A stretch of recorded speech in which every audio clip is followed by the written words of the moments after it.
The key to beating Iowa on Black Friday is no secret, but can Nebraska put the plan into action? Our picks and predictions, Thanksgiving edition, are next.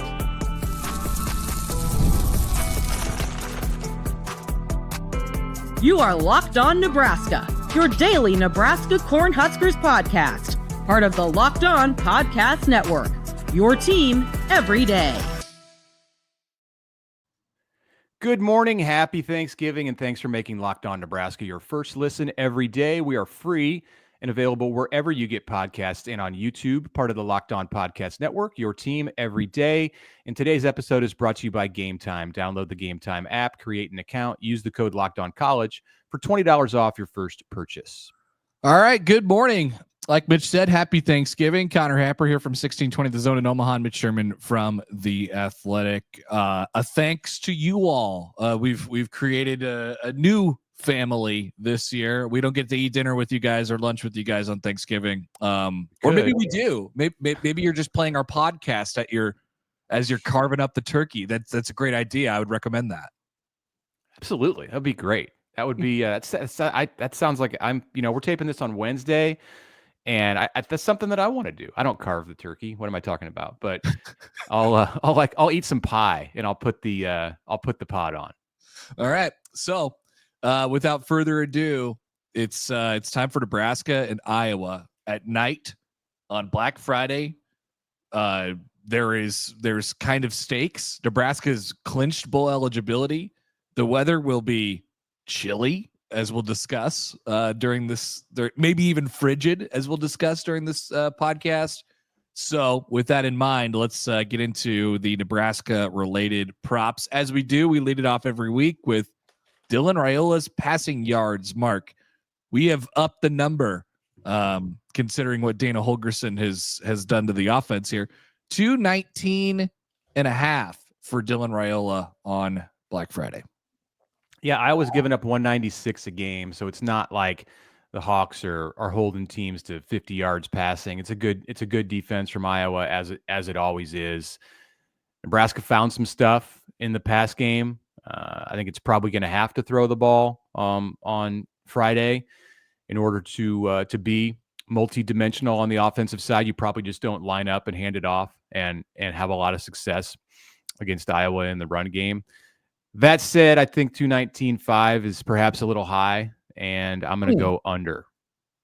I believe that Iowa's pass defense, especially on deep balls, is gettable. And I think seen that before. I think, yeah. Hello, Trey Palmer. Bleep it, Trey Palmer down there somewhere. That's what they were saying a couple of years ago when Nebraska wake up mad tomorrow.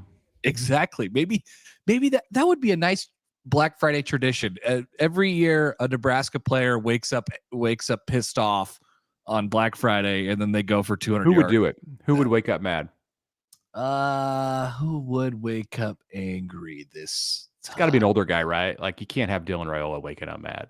Yeah. Maybe like Isaac Gifford or something like that. I don't know. Oh, defense. That's on defense. Maybe he has, a couple interceptions or something like that. I don't know. Anyway, over 219.5. I think Dylan Raiola is going to keep the hot streak going here. Yeah. The person on the other side of Dylan Raiola on the Iowa sideline is a man by the name of Jackson Stratton. He will be starting. Jackson Stratton, the Hawkeye walk-on, who was at Colorado State last year, did not play. In 2022, he was a redshirt player. And he did appear in 4 games that year, in which he was 4 of 17 for 78 yards, a touchdown, and 2 interceptions. That was 2 years ago in his redshirt year at Colorado State. He has now walked on at Iowa, where he was, I believe, 4th or 5th on the depth chart this year, and has now been thrust into starting action for the Hawkeyes. His passing yards total is 69.5. Nice. You think that we're trolling him. You think we're making fun of him. You think, no, that's not what it is. He threw for 76 yards last week against Maryland. Since Cade McNamara, the former Michigan quarterback, went out with an injury on October 19th, Iowa has played 4 games. In one of those 4 games has Iowa had a 100-yard passing performance by a quarterback. And that was Brendan Sullivan, the Northwestern transfer, against UCLA. In the only game that Iowa lost among those 4 games, every other game, the 3 victories, it has failed to get to 100 yards passing with a single quarterback. By design, likely. Right. You're going to lean on the guy who we talk about later in this segment, Kaleb Johnson. So Jackson Stratton at 69.5 that's right where I expect him to be. Is he going to get to 70 yards passing? I'm going to say yes, he does. I'm going to say he throws for like 78 yards in this game. Like they hit a 30-yarder to a tight end at some point in this game, and he gets over the big hurdle of 70 yards. I'd lean that way too. I'd lean that way too. Yeah, there's a big play or two to be had against Nebraska's defense out there. Let's say over. And shout out to Jackson Stratton for going over that number. Nice job. Mm-hmm. All right, couple more individual over-unders here. Emmett Johnson had 198 yards rushing last week against our total. This is total yards. So we're going to do his total yards number. My apologies. Mm-hmm. Emmett Johnson, total yards. He had 198, over 100 yards rushing last week against Wisconsin. We're going to put that number this week at 114.5. Not quite the same number. Yeah, well, he's not quite playing the same defense, and I think he's not quite going against the same defensive coordinator in Phil Parker, who now is going to be keenly aware of what Emmett Johnson can do all over the field after those 85 receiving yards that he had. This was the first time that we've seen Nebraska's short passing game work the way that it did in that game against Wisconsin. And I think part of that is because it was schemed up better, and Nebraska did a better job of blocking on the perimeter to allow some of those plays to go. It was also had something to do with Wisconsin, and the Badgers were out of sorts. Either way, I think Iowa loads up and does not allow that kind of stuff to happen. You know, whether it's Corey Barney on the short stuff that he got loose on, or Emmett on some of the screen plays. Nebraska's going to have opportunities to get yards in this game, no doubt. But it may, as you hinted at, Connor, when we talked about Dylan, it may have to go over the top a little bit to loosen things up. So I'm going to say under on Emmett getting to 114.5 on the total yards, or getting to 115. If you game out a regular Emmett Johnson game, you know, it's about in the 60s or 70s in terms of rush yards. And then obviously if Nebraska's screen game is working okay, he could throw on an extra 25 or 30 there. It's close. It's a good number. But I will say under. I just think that part of the game, like you said, is going to be a little bit tougher to come by on Friday against Iowa. And then on the other side of the ball, Iowa's running back is one of the best in the league, if not the best in the league. Certainly has just the stats to back it up. Kaleb Johnson, who every time I watch Iowa, he's scoring long touchdowns for the Hawks. He's the Big Ten's leading rusher, 134.5 yards per game so far this year. He is the only offense Iowa has, and we're going to put his number at 129.5. Yeah, this is the best running back that Nebraska has played in 2024. He supplants Kyle Monungai from Rutgers, who had a good beginning to the game against Nebraska back in October, and then the Huskers shut him down. And I think Nebraska will do a good job against Kaleb Johnson. I think this is a Nebraska defense that is tough to run on. Huskers went the entire season, 7 home games this year, without allowing a rushing touchdown. Indiana really was the only team that exposed Nebraska's run game, and everything went wrong in that game. That was the game that Nebraska went into having not allowed a rushing touchdown on the season. Only team in the country at that point. And then I think Indiana ran for 12 touchdowns, if I'm not mistaken. Maybe it might have been 8. Was it 18 touchdowns that Indiana ran for on the ground in that game? So I'm going to say under on our man Kaleb Johnson, who, if it wasn't for Ashton Genty out at Boise State, Kaleb Johnson would be perhaps first team All-American. And I don't know if they put 2 backs, which they might, on some of these first team All-American squads, Kaleb Johnson's going to get on there. Iowa just every year has like a couple of first-team All-Americans. It's amazing. I think it's something that like gets under the skin of Nebraska fans, like that Iowa. How do they have first-team All-Americans every year, whether it's linebacker, offensive tackle, running back, tight end, and then they have first-round picks every year. Nebraska hasn't had a first-round pick since Prince Amukamara in 2011. Crazy. Yeah, he's awesome. Johnson's really, really good. Anyway, I'm saying under. I still think the best running back probably that Nebraska's seen this year is actually USC's Woody Marks. Like I think that guy was really good.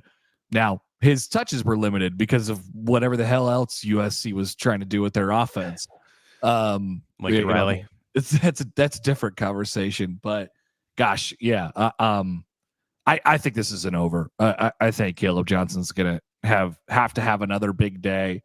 And as we'll find out in our pick segment, or in our, when we talk about the actual game as a whole, I think there's kind of going to be some points in this game. It's not common for this game, and it doesn't look like it according to the over under, but I think there might be some points in this one. All right. So yeah, let's break here, and then we'll come back with a few more props, and then we'll of course pick the game and a whole bunch of other games. It's rivalry week in college football. A lot of hate going around and a lot of stuff to be figured out with the college football playoff as well going into conference championship week. We will be back after this. All right, I want to tell you a little bit about the FanDuel Sportsbook. Get ready to tackle all the action this week with FanDuel, America's #1 sportsbook. Right now, new customers can bet $5 and get $150 in bonus bets if you win. The FanDuel Sportsbook app gives you everything you need to place live bets on the NFL, and you can do that all in one place, the lovely, lovely FanDuel Sportsbook app. When you get the hunch in the middle of the game, you can check out the latest live stats, view play-by-play, so much more on the same page where you place those bets. Head to FanDuel.com and join today. And once again, you're going to get started with $150 in bonus bets if you win your first $5 bet. Head to FanDuel.com today. Once again, that's FanDuel.com.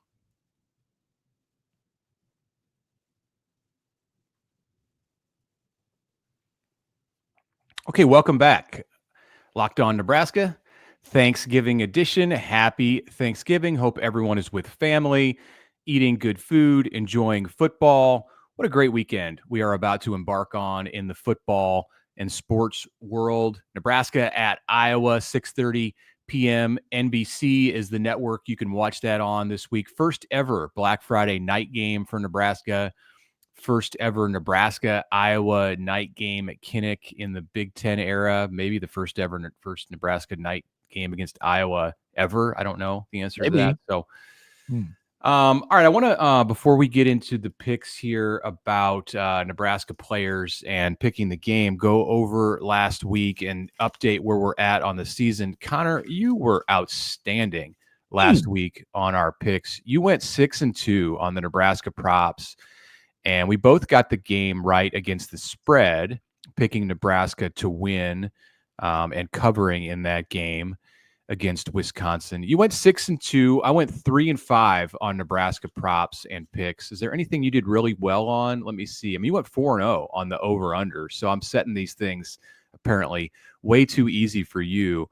Only thing I really did good on was saying 50-50 on the Nebraska run pass split. It was 51%. But, you got that right, too, saying 57 pass. I think if I revisited that, I was too lenient on saying you could get within 10%. That was bad.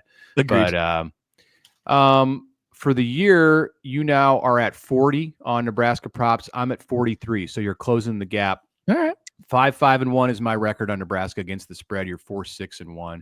And then on the national and Big Ten games, Connor, you were 5-3. I was 4-4. Wow. Yeah, I was happy with my Oklahoma pick. Oklahoma nice. upset Alabama. I didn't predict that, but I predicted them to cover, and really everything else was pretty standard. So for the year, 46, 57-1, terrible. That's me. Against the spread in Big Ten and national games. You are 53, 50-1. So you're still above water. Okay. First selection here on the Nebraska props. Will Heinrich Haarberg complete a pass against Iowa? Not just throw, but complete a pass. We have hinted at this on our most recent podcast before this. when we get the question related to this in the mailbag. I will give this a check mark. Yes, Heinrich Haarberg will attempt and complete a pass in the football game. I'm going to say no. I'm going to say that Nebraska calls it and then audibles out of it because Iowa is all over that as a possibility when the Huskers come out on the field. So it's like an RPO is basically what discipline. Yeah, it's an RPO, what they call, and Heinrich ends up keeping the ball for a short gain. Okay, first Nebraska player to score in this game who is not named John Hull, because I figure that's who I would pick. I mean, he's got the whole special teams like kicking area all to himself, and Iowa's good defense probably has a chance to stop Nebraska in the red zone. So you can't pick John Hull. Who else? Who is going to score points for Nebraska not named John Hull? Well, gosh, first. I think the leader, if you're doing odds on this, if FanDuel was helping us out with odds, they might say that Heinrich Haarberg is the favorite. I thought you were going a different direction. Just because it's probably not a Nebraska running back. And, if Nebraska gets in the red zone, it's Haarberg probably. And then if they're passing it, it's either Banks or Nair, or I guess Barney. Let's run it back. Let's go the same guy from last week. Heinrich Haarberg is my guy. Yep. Good pick. I am going to say that it will be a Nebraska running back, and he scored 3 of them last week.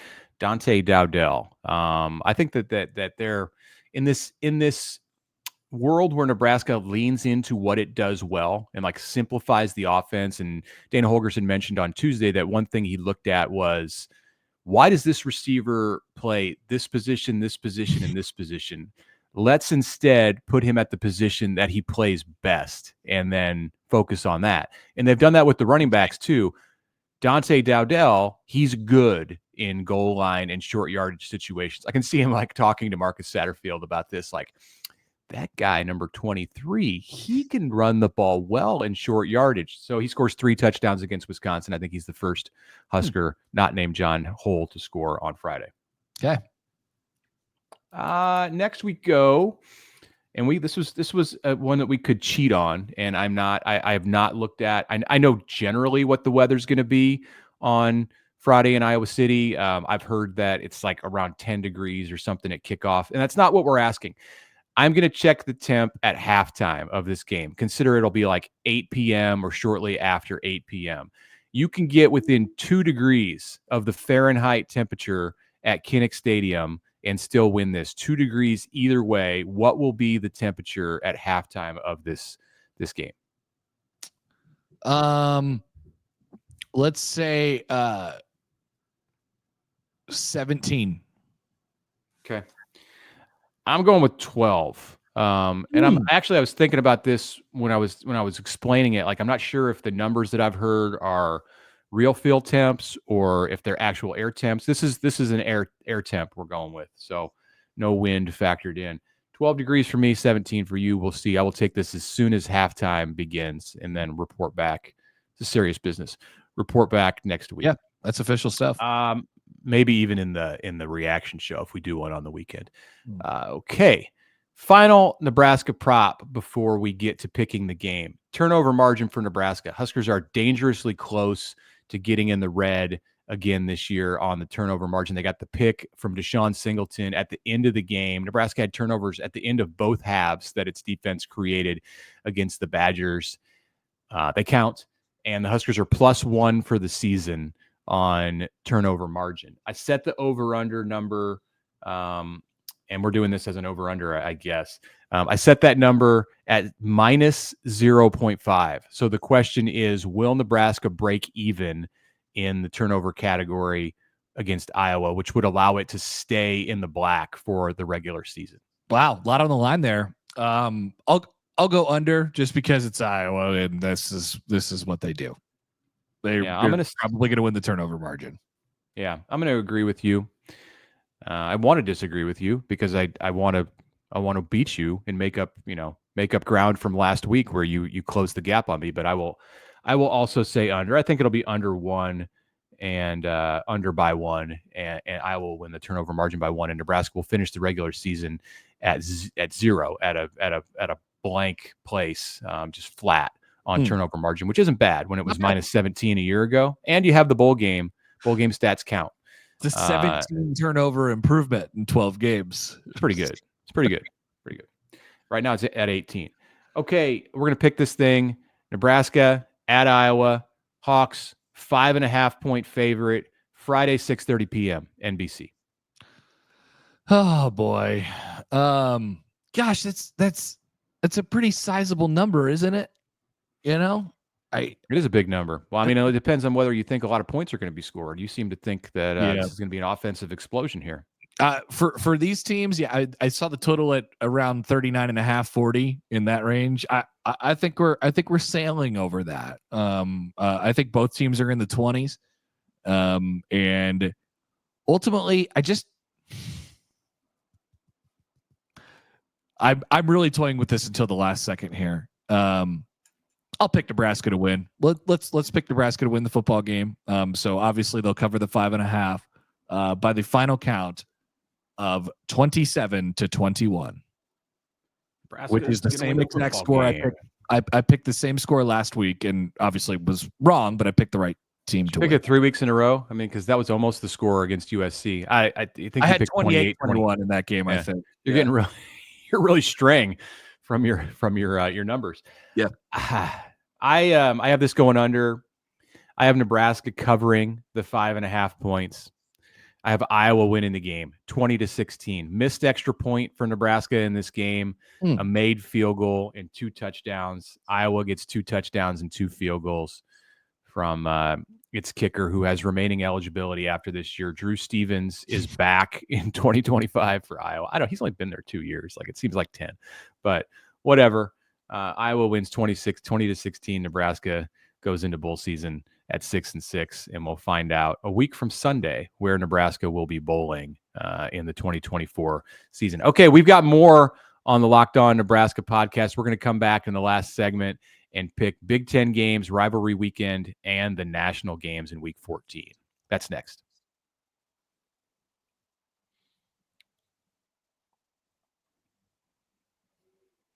All right, here we go. Segment number 3 is picks. We got 4 Big Ten games, like Mitch said, and we have a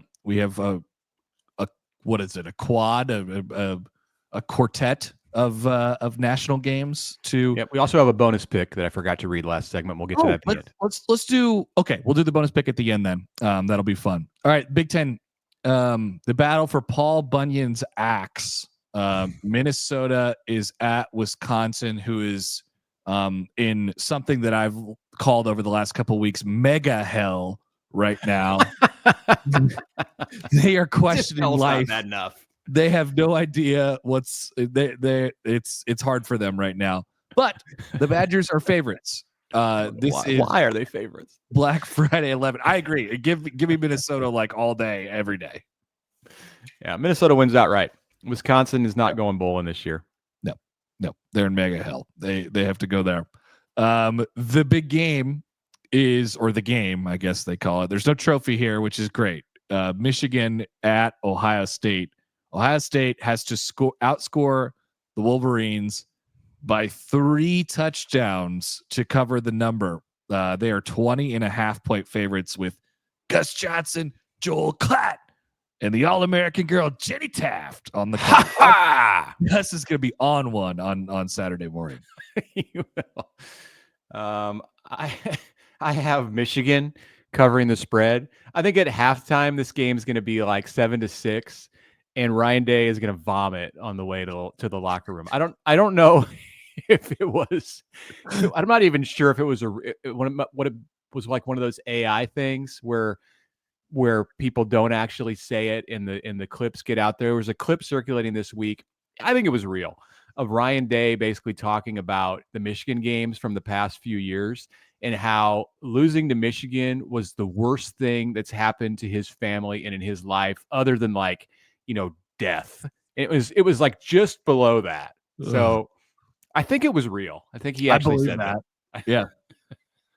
I mean, Urban Meyer never lost to Michigan, did he? I'm not sure. No. He did.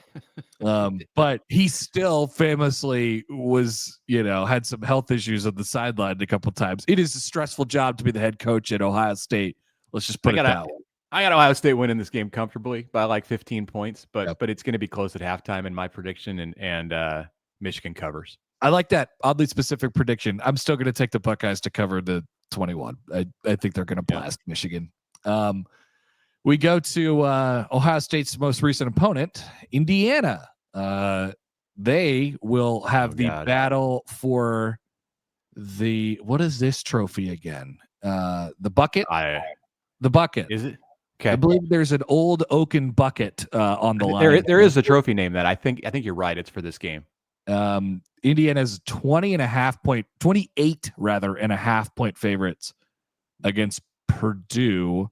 Mm-hmm. Indiana obviously has college football playoff aspirations, and if they lose to Purdue, they're over.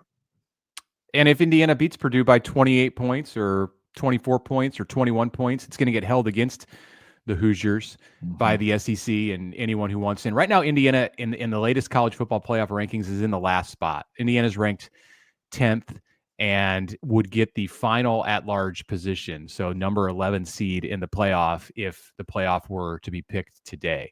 And the Hoosiers have to sit at home on championship weekend and watch whatever happens and see if there's a way that other losers of conference championship games can politic their way ahead of Indiana. Purdue is 1-10.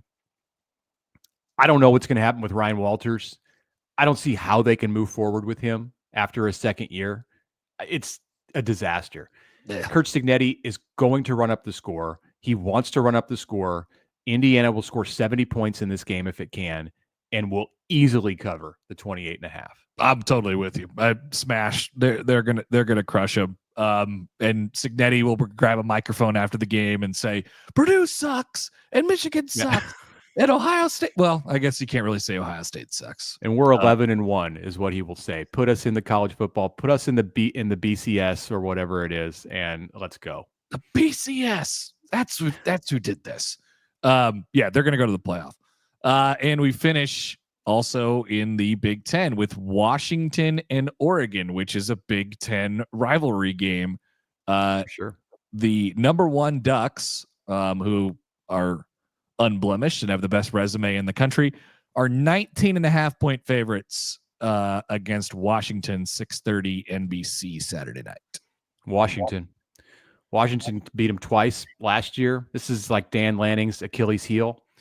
Washington covers the spread. This game's at Outson. They don't win the game, but Washington. I also think Oregon is a little bit concerned about the performance against Wisconsin and also what's on the docket next week with Ohio State.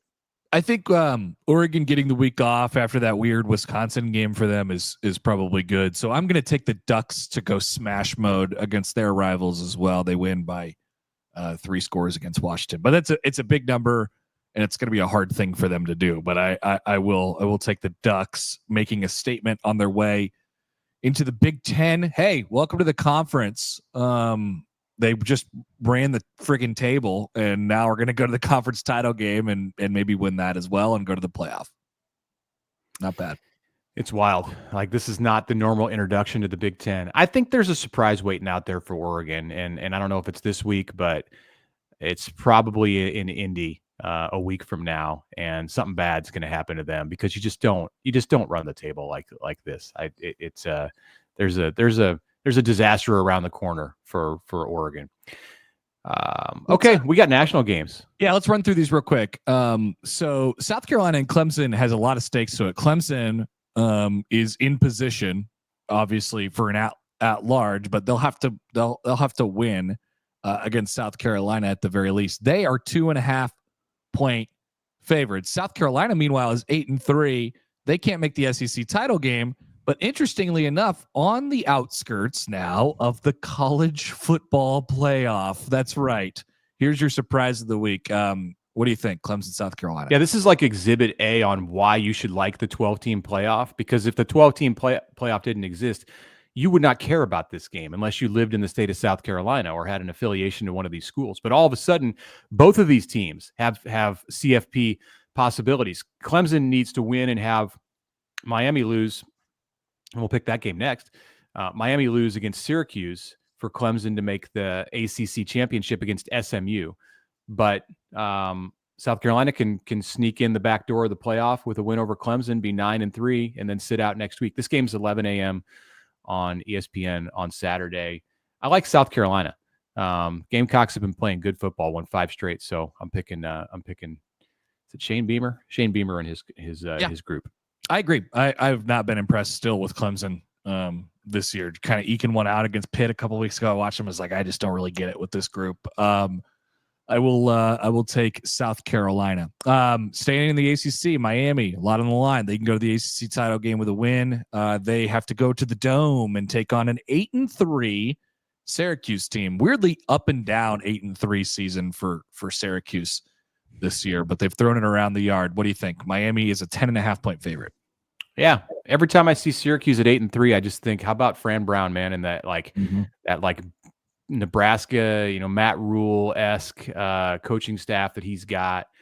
Miami, of course, has got big time motivation to win this game, go 11-1, go play SMU in the ACC championship. I'm not going to overthink it. I think Miami, even at 10.5, is going to win this game on the road and punch its ticket to next weekend. Do not at all trust Miami. I just don't. Even though they are sort of the shining example for the ACC right now. Give me the Cuse to cover the 10.5 and potentially win the football game. Kyle McCord. Yeah. I'd like to see a Cuse Nebraska bowl game, or perhaps may have mentioned this earlier, a Texas Tech Nebraska bowl game for the storylines that would exist. A lot of I'd also love to see a Nebraska Oklahoma bowl game, but that's stuff to talk about next week. All right. I'll introduce this one. Number 3, Texas, 10-1. At number 20, Texas A&M. They're playing again. They're doing it. It's an SEC game.